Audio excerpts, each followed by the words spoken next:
So in the last class, actually, we were talking for the stream function. I hope all of you might have understood that one. That means the stream function and its applications also.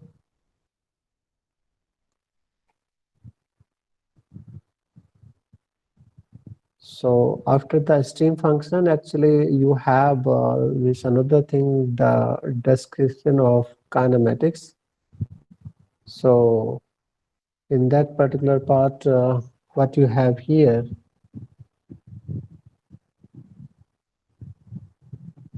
descriptions of kinematics means you should have practically type of motions a particular fluid element or fluid particles can have. So in this particular slide, if you will see that, let's say your original fluid element is just like that, a square only, figure A. So if it is moving as it is to the another place, mean it is moved from here to here. So this is called one motion, which is called translational means motion, or you can say it is, you can say irrotational motion only, or translation. Nothing had changed. Only thing you have the shifted one packet to the another place without any change in shape and size. So that is called translational motion. Other one is rotational. So what you do in translational parts, let's say you are having flowing through the pipe, actually flow through the pipe something. So in that case, you are the pumping one of the fluid and it's moving to the another position. So that practically you have a translational fluid, means flow in that case, or sometimes we say irrotational also. Let's say in the B case here, that B part, you are just changing its orientation here. So primarily it was in this particular shape here, just like this, part A. Now you have changed its orientation only. However, there is no change in its shape and size. Okay, there's no change in shape and size. So only thing you have just changed its orientation. That's called a rotational flow. Mean the rotational flow, sorry. So you have just changed its orientation about a particular axis, and however, its shape and size is again same. So this is the another motion in the rotational motion. Now the third part, that in case of that, if you in case of motion, you could have something. Either you can extend the dimensions. So let's say primarily while this one part A, now you might have stretched it. So if you will stretch it, so one of the dimension would decrease and other dimension would increase actually. So in this case, let's say this dash one is the new shape of your element. So in that case, your length has been increased and your width has been decreased. So this has created this called the extensional strain or a linear strain. Now, other thing is that you are applying some force on the surfaces of this particular element, and then it will create a distortion actually. The first derivation we did in the first chapter itself, when we were talking that actually the behavior of fluid on application of the shear force. So you weren't applying shear force at angle got distorted something, and there you have defined as something rate of angular deformation, right? And that was you have proved equal to your velocity gradient. Do you remember that thing or not? Does anyone remember that part, that derivation which we did in the first derivation of this particular course? Yes, sir. Right? So first thing we did the rate of the angular the deformation. Let's say you applied the force. So you have proved that rate of angular deformation was equal to that your velocity gradient. So you got there d alpha upon dt equal to your du upon dy something, right? So in that case, your fluid element is getting deformed. So this is the new shape here. So in this case, your all angles has been distorted actually. So this happen in case of shear strain actually.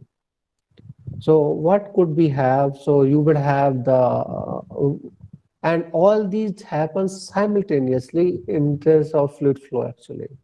You will not say that these would happen part by part in the fluid. These happen simultaneously actually in case of motion of the fluid. Sometimes we neglect a particular component, sometimes we consider a particular component depending on intensity or magnitude, or sometimes ease of calculations actually. But all of these happen simultaneously. So first is coming velocity. So velocity is coming from here, that how much you have moved, your total movement from original place to the new place divided by time. So practically your dx upon dt will give you the some velocity, right? Then you have angular velocity. So that's what how much the rotation you are doing about a particular axis. So that will give you the angular velocity. Linear strain, that you are calculating the change in dimension upon change upon the original the length, that is called the strain, right? So that is being taught to you in 9th standard or 10th standard, where you calculated alpha, beta, or gamma, right? Those are the first thing you have calculated, that expansion of metallic expansion, linear expansion of the metal, and areal expansion of the metal, and volumetric expansion of the metal, right? So you have calculated alpha, beta, gamma there. Yes or no?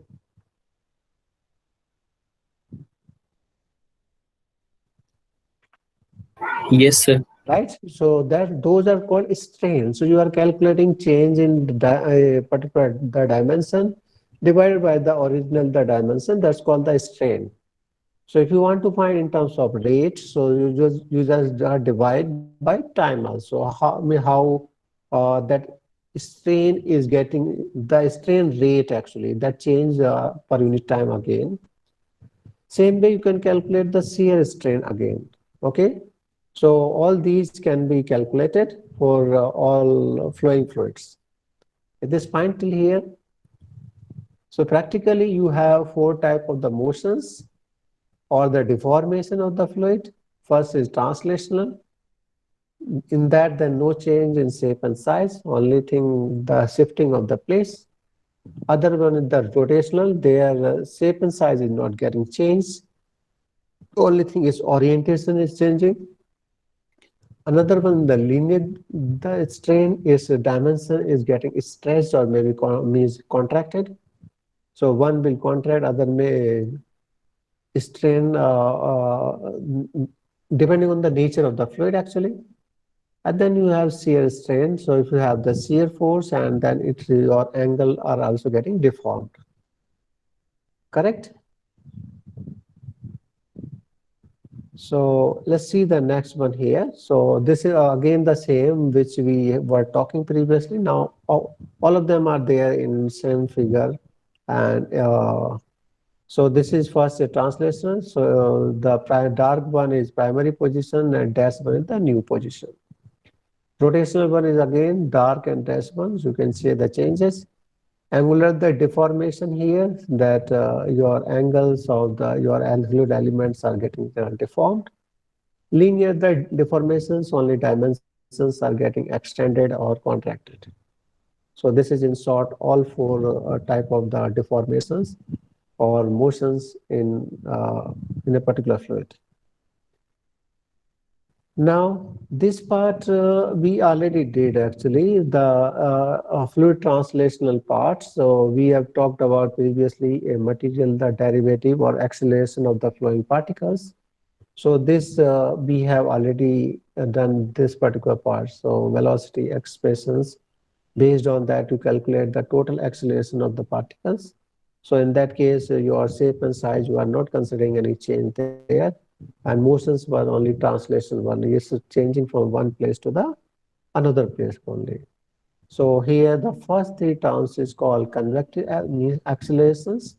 So they move from high velocity zone to the low velocity zone. without doing anything. So the particle from higher velocity part will go to the lower velocity because they want to have a stable equilibrium actually. Other one is del V upon del T is called local acceleration part. So local acceleration is just a disturbance which you are creating from outside. So acceleration of the particle have two terms. One is convective, other one is the local. So this one is the local acceleration of the fluid particles. So this part we already did.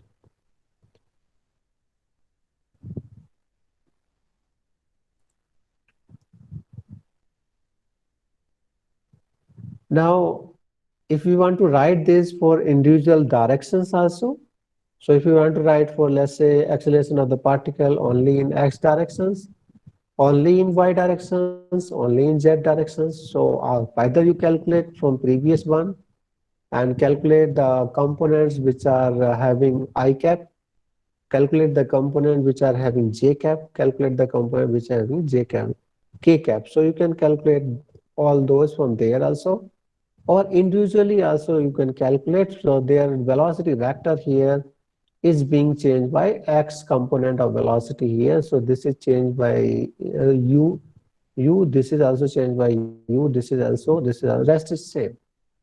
Same thing for y directions, this velocity vector is being changed by v here, here also, here also, here also. In case of z direction again, you have changed by w here. Okay, rest of the formulations are same. And based on this also, we did actually problem calculation also based on that. Now another part here, cylindrical coordinate one, we have not done actually. These calculations of the acceleration of the particles in a cylindrical coordinate. But same can be calculated here. So these are the expressions for acceleration of fluid particles in cylindrical coordinate. One is for r component, other one is for theta component, other one is for z component. Okay, r, theta and z. So most of the time when we talk about the flow in a straight pipe length, so which component would be there in that particular type of the motion? Suppose we having only flow through a pipe whose diameter is not getting changed. So which component would be present there? R component, theta component or Z component?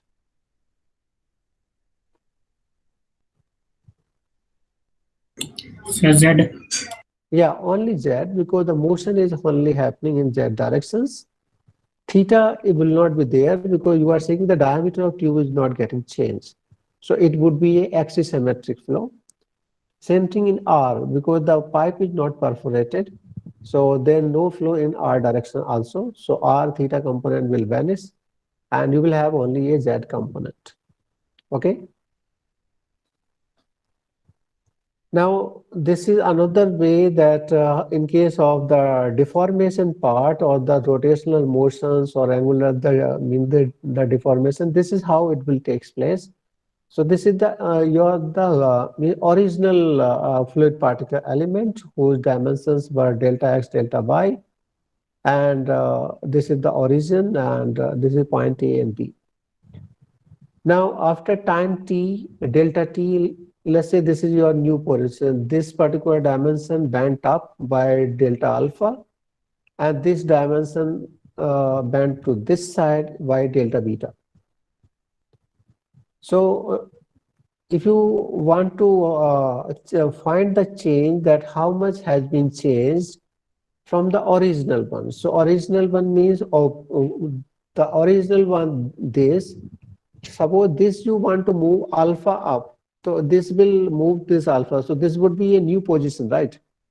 The dark one would be the new position if there is no change in alpha. If you are not distorting its angle, so if you have just lift up the one of the side by delta alpha, so same thing would lift to the another side also, right? So initially it was the dash one. Now it is the new one is from this one only, the dark one only. So from here, you can find that how much is this net change from here. So this is half of del alpha minus del beta by 2.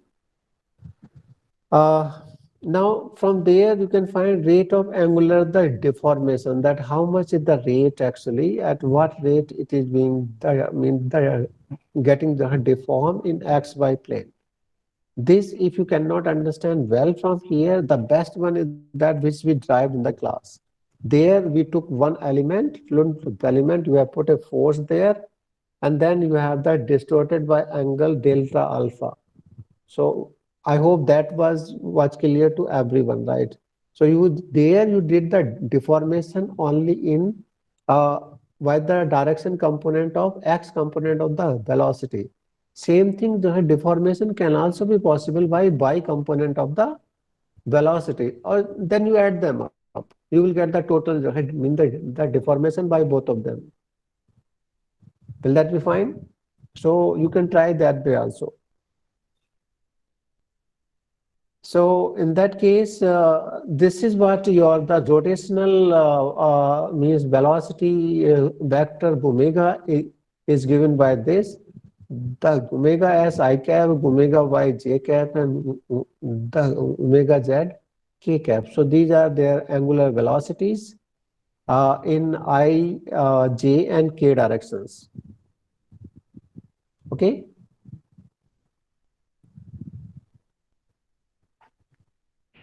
Hello. Yes, sir. So and now if you want to calculate this here, so if you want to calculate what this individual component will come, so this can be calculated from here, and the half of del omega upon del y, del in terms of velocity vector actually. So you are calculating in terms of the velocity vector.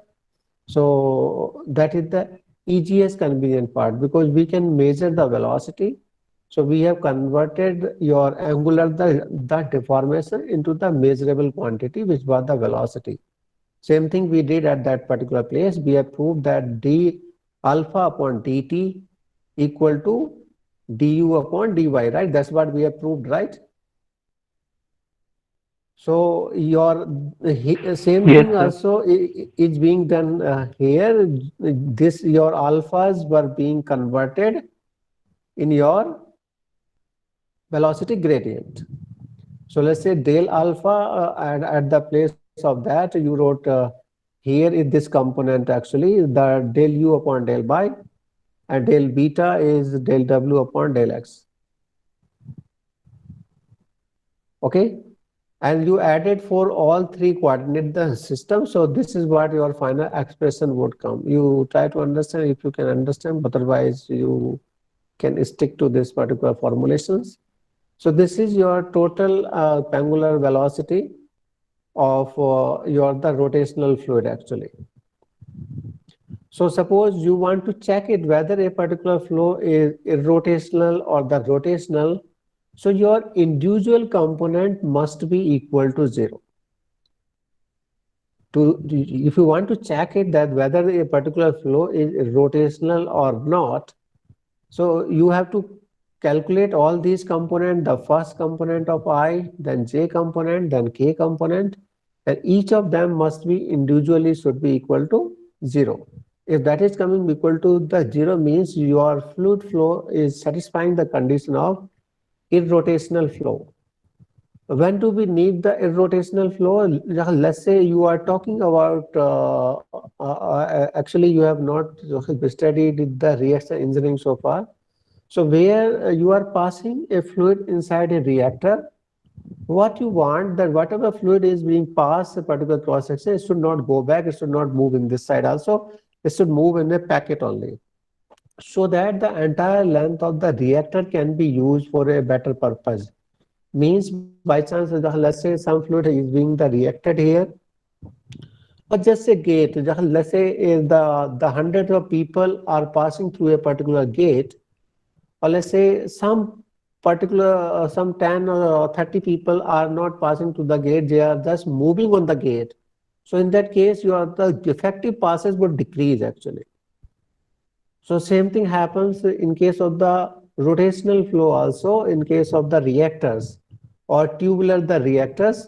you want in that case irrotational flow, that whatever is coming react and bent away only, so that our production rate should not hamper. Okay, so this is the way we can cross check whether the flow is irrotational or not.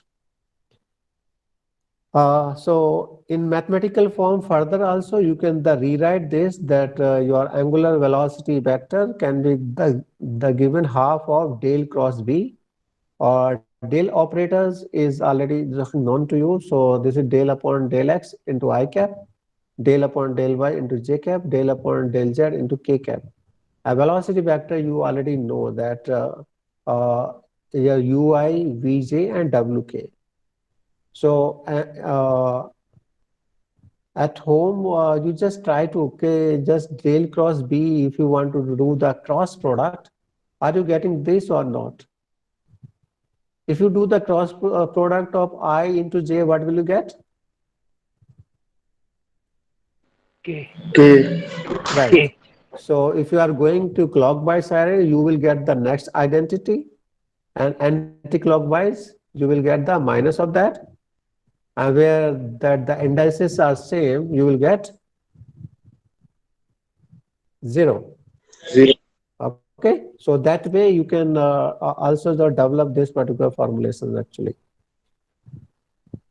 Now, another part, the deformation part. So as we have talked in the previous class also, in few classes first in the beginning, we are calculating rate of angular the deformations. This part we already did, right? Del V upon del X part there. We did del U upon the del Y, because we were taking the motion in the X side, we are taking Y side, and we are putting a force on that side. So we have applied a force on there, and then from there we got the deformation due to X component of the velocity. Same way you get the deformation into the Y component of the velocity, and then you have just calculating total. Now that too also again you want a rate of that, so that's what you have here. If this means the expression is fine, if this are you able to recall it or understand it?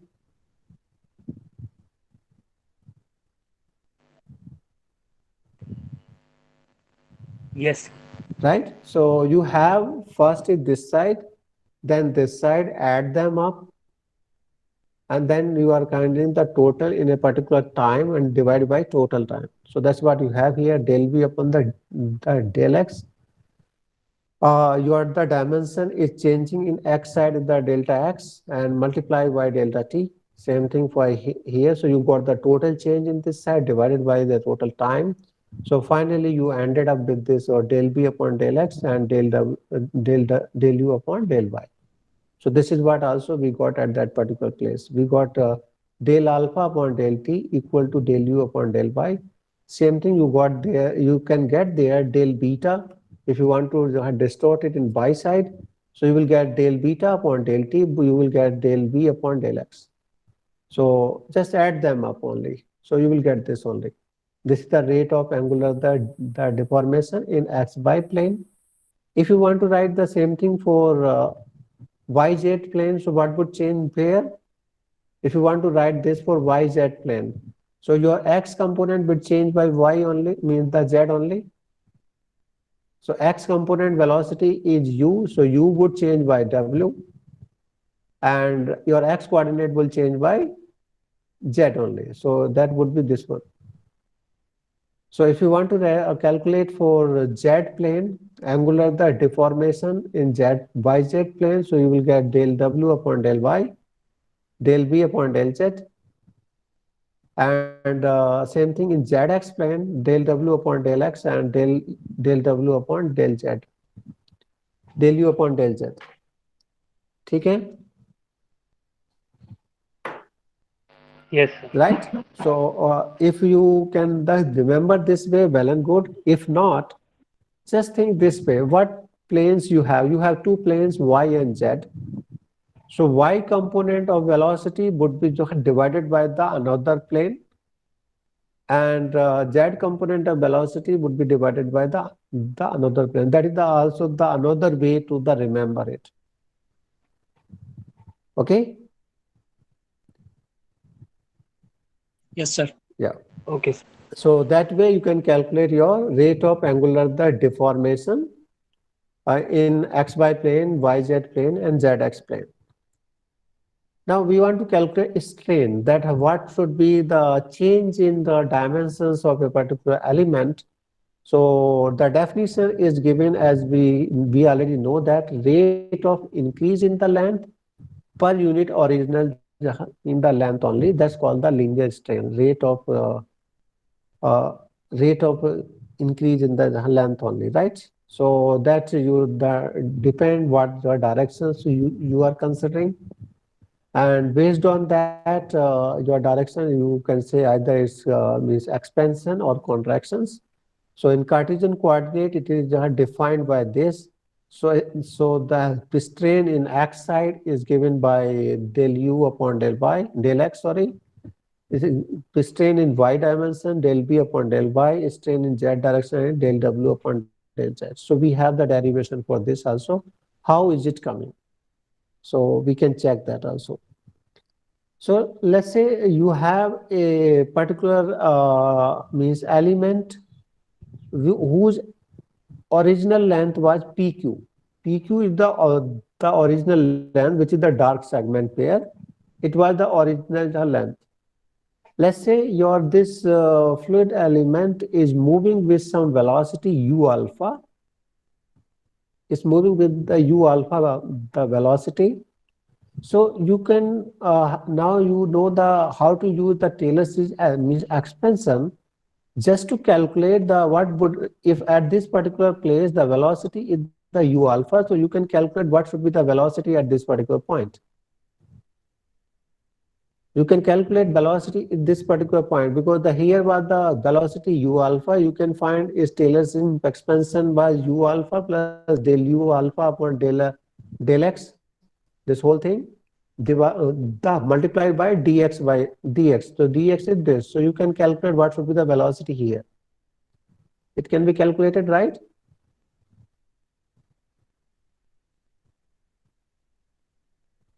Right? Yes, sir. If you know the velocity at point P velocity was u alpha.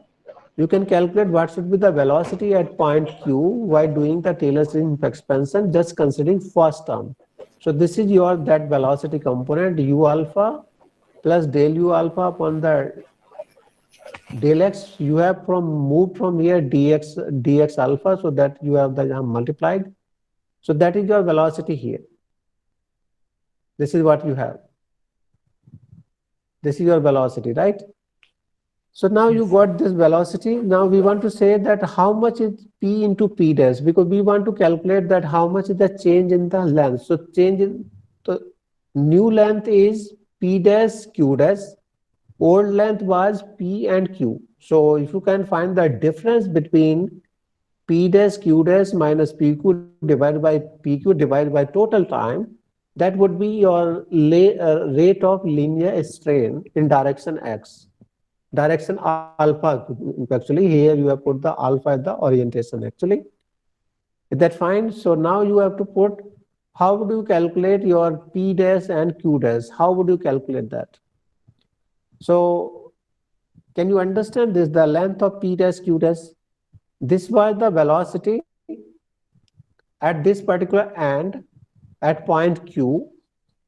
You have given a time dt. So this was velocity multiplied by time. So your q point will move to the q dash. Yes or no? Yes, sir. Right? Now your point P is moving with the velocity u alpha. In dt time, it will move to u alpha into dt, mean the distance. So your point P will move to the p dash. So this p dash movement would be u alpha into dt. Correct? Yes, sir. So you know the q dash. So this much is total is q dash. This much is the movement of this. So the difference of these two would be your P dash Q dash. It is fine?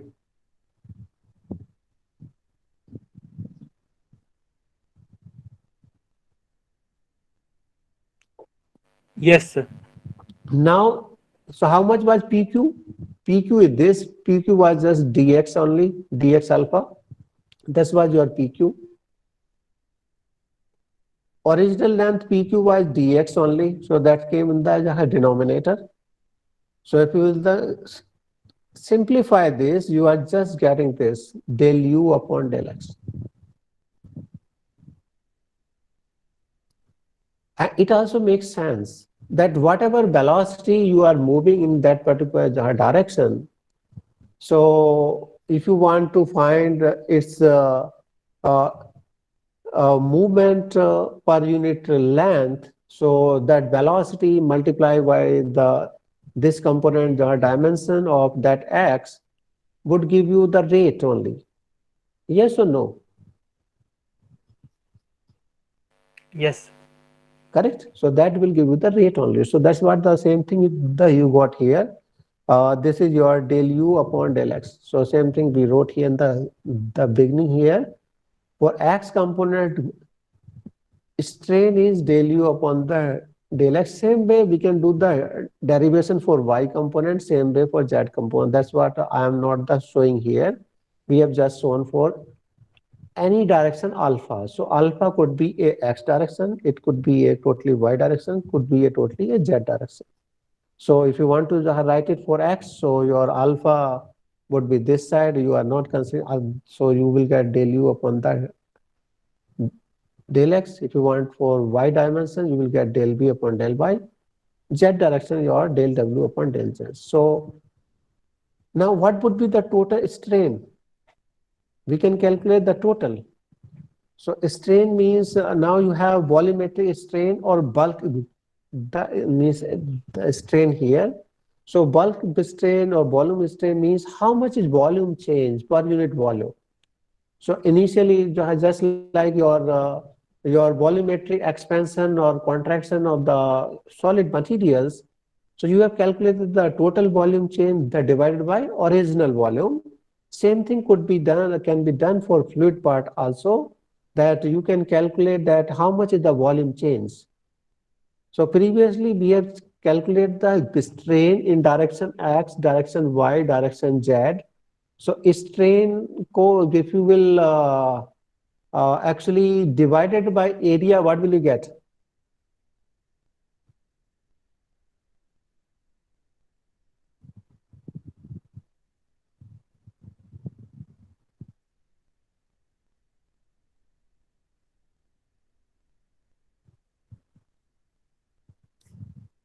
Strain co, if you will divide by area or let's say multiply by area, let's say you want to calculate volume. How would you calculate the volume actually? Length into area or height into area? Right. So whatever length has been contracted, multiply by cross section will give you the volume. Yeah, Yes or no? Divided by the original volume. So area again the dx. Yes or no? Yes. So Yes. area will get cancelled. Yes. Area is coming on top, area is coming on the bottom also. So both the area term will get cancelled. So if I will add all the linear strains, I will get my this volume strain rate. So here, therefore, we wrote here that this volume strain rate in Cartesian coordinates, this is the dV upon dt, change in volume, upon 1 upon v means original volume. So this is that. And as I explained you just now, that in previous one, here you have the length change multiplied by area will give it a volume change, and divide by area also you will get volume on top and bottom. So this will also can be converted into the volumetric strain. So if you will add them up also, you are getting the same thing here. So del u upon del x plus del v upon del y del W upon the del Z. It is the volume dilation rate. This is also called the volume dilation rate also, or volume strain the rate. Both the meanings are same. And this is coming equal to that del U upon del X, del W upon del Y, del W upon del Z. Can you recall it from previous work, what we did in previous few classes, or let's say we wrote continuity also? Can you correlate it from continuity? What can we say from here? We wrote continuity for incompressible fluid. What is that? Can you recall that thing? It is same here. It is same here, right? So continuity equation, practically your del rho upon the del T plus del upon del X into rho U plus del rho B upon del Y plus del rho W upon del Z. If you are talking about incompressible fluid, your density is constant, derivative of time went away and density went away. So finally you are getting this term which is equal to their 0, right? Yes or no? Yes, sir. So from here you can say that for incompressible fluid, your volume dilation rate is 0. What does it mean? That if one of the side your volume would decrease, other side your volume would get increased. Your total volume would remain conserved for the incompressible fluid. Right? Yes. So Yes. incompressible fluid, your volume dilation rate would be 0. 0. So that's what we can say from here. What about the compressible fluid here? So you can see the picture here that you have the air bubble here or a parcel here. So that initially you have these conditions. Now you have pressurized with the piston. Now you got the new shape. So air bubble is a compressible fluid. So its volume dilation rate would not be 0 actually. It will get compressed. Okay. So it will have a different volume here as compared to this one. Because here, you see here, in this case of the air bubble, your cross section remains same, only height got decreased. But in case of the incompressible fluid, this may not be possible. If one of the dimensions is getting contracted, so other will get expanded. Because your volume is conserved in that particular case. Okay? Yes. Yeah. So let's say next one. Now this is for rate of linear the deformation case. So this is what we have proved, that volume dilation rate will be given by this del U upon del X plus del B upon del Y, del W upon the del Z, which can also be calculated from this also, del dot V vector. Now, this is what we talked previously. Only thing, all of them are there in one slide only, so don't get confused with that. This we have done previously also. Here we are putting all of them in one slide, and I don't want to get confused here, the stress rate tensor something. So tensor is because you have 3D motions, so you will get this 3 by 3 the matrix, which is called a tensor actually. So practically here these quantities have two directions. One is called first is called your scalar. Scalar is your called zero order tensor. Then you have vector. Vector is the first order tensor. Then tensor itself is the second order tensor actually, because here you have two direction coordinate. One is I, one is j. Okay, so these are called the tensors. Tensor have two direction coordinates, I and j, or maybe j and k, or maybe k and z. So don't get confused with those particular parts actually. In case of the motions of the fluid, you will always have two planes, because एक plane पे motion is not possible. Because one plane you will have the motion, other plane you will have the quantity, some height, some thickness, or all this. So you will always have two planes. Okay. So therefore, you will have these are called always a tensor. There are two directions are there, your x or y or j, or y or z or actually x something. So this we have already talked about this particular part. So we can leave this slide here actually. Now this is the again a different example that volume dilation rates, how the volume would be changed here. So this is what, let's say this is the original shape here. Now this is the new shape. So the obviously volume here would be mean the larger as compared to this one here. So if you have the incompressible fluid, there would be no change here. Okay.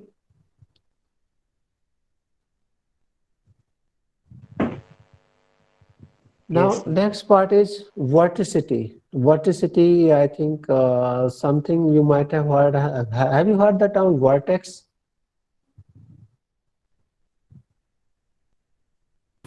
Yes, sir. कभी सुना है वो पानी आप जो घुमाते हैं और उसमें घूम के जो एक कोन टाइप का बन जाता है, that's called your Yes, sir. vortex only. और योर वॉशिंग मशीन का जो आपको नाम दिया व्हर्लपूल, हैव यू थॉट कहाँ से आया वो Whirlpool? It's only from here, rotational motion. Okay, this from that. If you will move that, your fluid will move upside. To move the rotational part, your net movement would be upside only. So upside movement component is called this vortex. You are moving a object in the bottom with some velocity there, but its net movement change would be upside.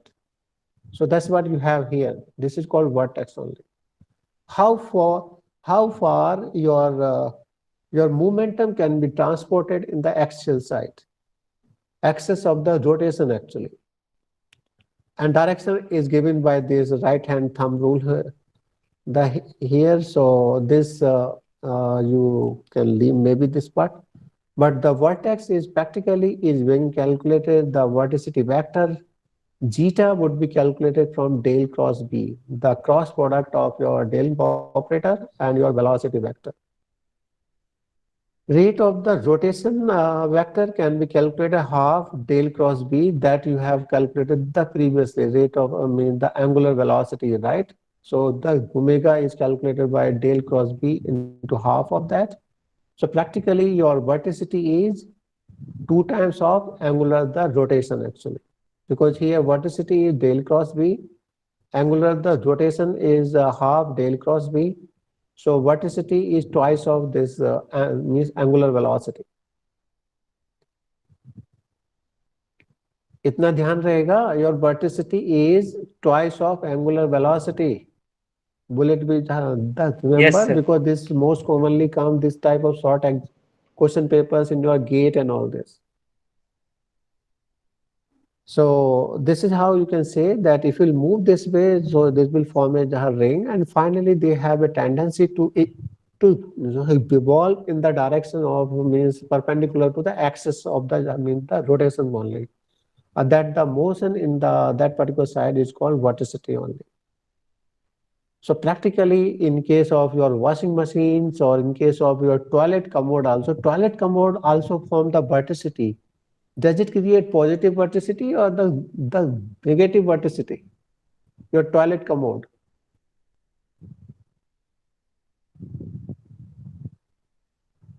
Can anyone think?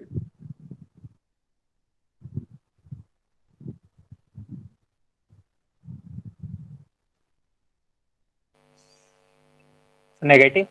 Yes, because it is sucking everything to the downward. Yes. So it is creating the negative vorticity. In case of washing machine, while you are cleaning the cloth, in case of top load washing machine, you are creating positive vorticity. You are taking your soap particles to be up and they should remain in the suspension mode only. वहां पे आप pump नहीं flow करा रहे हैं soap के लिए, right? You are not pumping anything in the bottom to keep your soap in the suspension mode. You are just creating by means of vorticity only. So there you want a positive vorticity, that particular part. In toilet commode, where you want to suck something, you want the negative vorticity. What happens in case of eddy currents in your the river or lake? The sometimes you might have seen the people are the sinking down inside the river bed. That is due to the negative vorticity only. Once you will be the inside, that force magnitude is too much high that you cannot come out from that particular the cyclone, actually, that cone thing. That's called the hurricane, actually. Sometimes you might have seen on earth, you got the hurricane type of thing on the dry weather climate, and you got a cone type of thing, and the heavy body object lifted up. Have you seen such type of thing ever? Dust particle का तो देखे ही होगा, निंदा. At least you might have seen all dust went up. देखा है कभी life में? Yes. Yes. Yes, sir. That happened only because of positive vorticity. Now, this is just a the example. Let's say if you are flowing a fluid on a flat plate, everything happening here. This was the fluid particle in the beginning. Let's say its orientation. You see, its orientation is getting changed. From here, it's changed this way. From here, it's changed this way.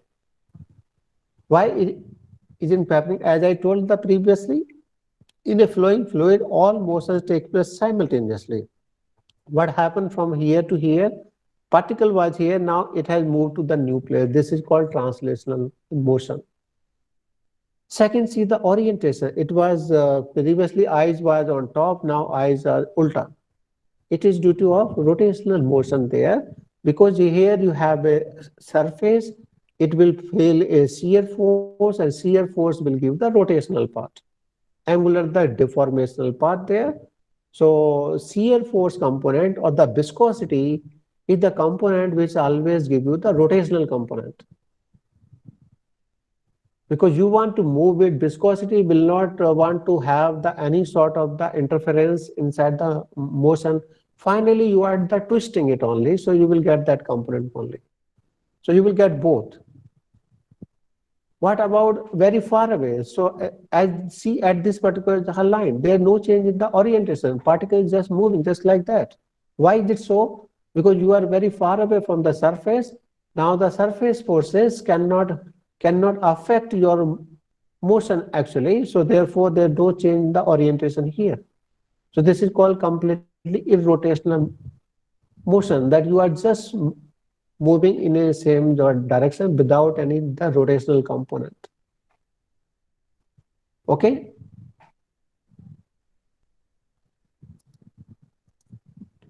ठीक है? Yes, sir. Okay. So we will just say this again. The means the another means example of your vorticity. You want to move this object in this side, and finally your vorticity would move the upside, and this is your vorticity vector actually, which is same as the angular velocity. Only thing, it doesn't have half of the term here. Now this is again in the cylindrical coordinates. So cylindrical coordinate, your velocity components are given by this, and this cylindrical coordinate is slightly different as compared to the rectilinear coordinate. Then one thing is we will end here actually. So because too much mathematics at a time is not good. So here one is called a circulation part. That how much is fluid is being circulated across a particular path. So we want to calculate how much amount, how much quantity has been moved here. So you can see the definition here. Circulation is defined as the line integral of tangential velocity component about any enclosure curved surface. Curve fixed in a flow. So I can show you the figure and then we will end here only. So this is what you have here. So this was your point O, this one your object. So what you have here, you have moved from here, bent this side, and your X component will try to move you this side, Y component will try to move this side. You just calculate the total line integral. Line integral. You are not doing area integral and all this. Just integral along the line and add them up. That's called the circulation rate. Just like this, if you want to do the integral in this particular side, this is your velocity component. You are multiplying by dy. Integrate that. Okay. So same thing here. This is the movement in this side. You are multiplying by dx. Same thing this side. So and then add them up. That will give you the circulation rate actually. So in next class we can complete it, or if you have time we can complete it now also. क्या अभी class है? Sir 2:30 पर lab है हमारी. Okay, ठीक है, कोई बात नहीं. So we will complete in the next class, but I can show you also this one. छोटा सा ही है. So let's say first you have here, यहाँ पे था u. You are moving to x side. You are multiplying by delta x. That's what I did here. U into delta x. Now you came to this point. This point, your velocity component is v del v upon the del x into dx by 2. Now you want to move to this side. So you are multiplying here by delta y. ठीक है? Is this fine? Yes, sir. Now, अब जो top वाला है, top वाला is going to this side, but now is coming to your the opposite side actually, because आप यहाँ से चालू किए, ऐसे गए, now you are going to this side back, so you have to put the minus sign, right? So therefore, top one, your velocity component is this, u del u upon the del y into dy by 2. This is just a velocity component. Why Taylor series expansion only. यहाँ पे u था तो del y पे कितना होगा बस only, right? ये तो you have multiply by delta y. Now you are going to this side, so therefore you have put here minus sign here. Now you are going from this side b side to downward o part. So you know the actually the velocity component in this side here is v. Now you are going to this side, v multiplied by delta y with minus sign. So therefore you have this one here, v into delta y. अब इसको simplify कर लीजिए, इसको simplify करके you are getting this term only, del v upon the del x minus del u upon the del y into dx dy.